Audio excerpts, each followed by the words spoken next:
9-cu siniflər üçün nəzərdə tutulmuş OTK buraxılış sınağındakı ilk mətn qəfəsdən azadlığı olan mətindir.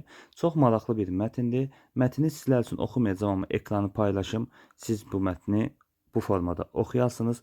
Mən sizə izahlarını verim. Başlayaq birinci sualdan. Mətndə bu hadisəni real hesab etmək olmaz. Burada düzgün cavab A variantıdır. Çünki bülbülün quş dilində şeir ifadə etməsi real deyil. Bu maksimum əfsanəvi bir hadisədir.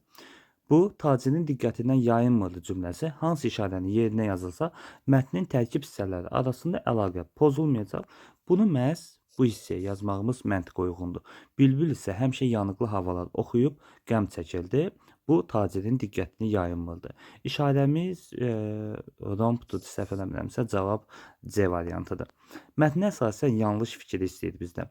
Tacir bülbül üçün bir çarhovuz tikdirmişdi. Bu yanlışdır. Bülbül üçün tikdirməmişdi. Çarhovuz onsuz da var idi. Tacirin gözəl bağçası güllə çiçəklə dolu idi. Həmçinin var idi. Əvvəlcədən olan bir şeydir çarhovuzunun olması.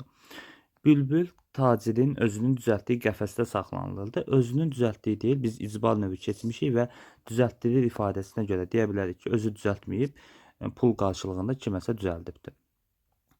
Çarhovuzun bir neçə fəvvarəsi var idi. Bəli, konkret sayda göstərilibdir. Hətta 7 fəvvarəsi olmalıdır. Bu doğru fikirdir. Quş dili bilən adam tacirin xidmətçisidir. Bu yanlışdır.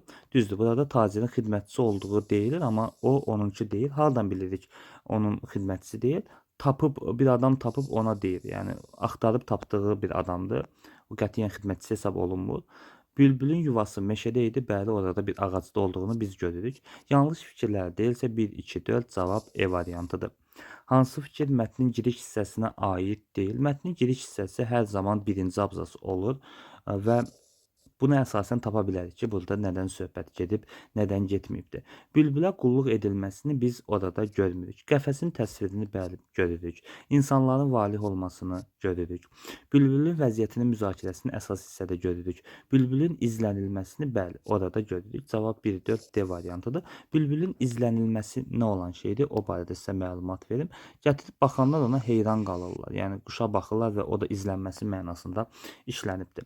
Mətnin sonuncu cümləsi nəyi ifadə edir? Sonuncu cümlə bundan ibarətdir ki, azadlıq hər şeydən üstündür və bu təbii ki, mətndəki əsərin ideyasını nəzərdə tutur. Üzərində rəqəm yazılmış hansı sözlər kontekstə görə mənası düzgün deyil? Burada 1 və 2-nin yeri dəyişdirilməlidir. Çünki çarhovuz böyük hovuz mənasındadır. Fəvvarə isə təzyiq altında fışqıran su şırnağıdır. 1 və 2-nin yeri dəyişdirilsə cavab doğru olardı. Problemlə üzləşir burada bülbül. Problemin həllinə şərait yaradan tacirdir və problemin həllində iştirak edən də təbii ki, quş dili bilən adamdır. 2, 3, 5 D variantını biz görürük. Mətndəki dialoqlarda kim iştirak edibdir? Tacir və quş dili bilən adam. 3, 4-ü götürməlisiniz. Əgər 1, 3 deyə düşünmüsünüzsə, buradakı quş dili bilən adam bülbülla qətiyyən ünsiyyətə keçmir, sadəcə onun dilini bilir, danışa bilmir. Mətnin tərkib hissələrinin planı əsasında cədvəli tamamlayıb. Fikir verirsinizsə, plan bəndləri söz birləşməsi formasında olur. Yəni cümlə yazmağınıza ehtiyac yoxdur. Girişdə yaralı bir bülbüldən danışa bilərsiniz, yaxud da onun qəfəsə qoyulmasından danışa bilərsiniz. Nəticədə isə azadlığın gözəlliyini vurğulaya bilərsiniz ki, azad olan bülbül, yaxud azadlığın gözəlliyi tipli sözlər yaza bilərsiniz. Tacir haqqında biz nə deyə bilərik? Tacir düşüncəsiz adam qətiyyən deyildi. Çünki quş dili bilən adam gətirmişdi ki, bülbülün dərdini tapsın.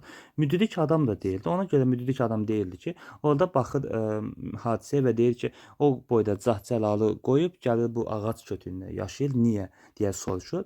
Fərqinə deyir ki, hər yer, insan olduğu hər yer doğmadır özü üçün. Amma anlaşılı idi. O quşun sağalması üçün əlindən gələn hər bir şey eləyirdi və edirdi. 3-ü yazıb əsaslandırmanızı da edə bilərsiniz. Mətin izahı bu qədər.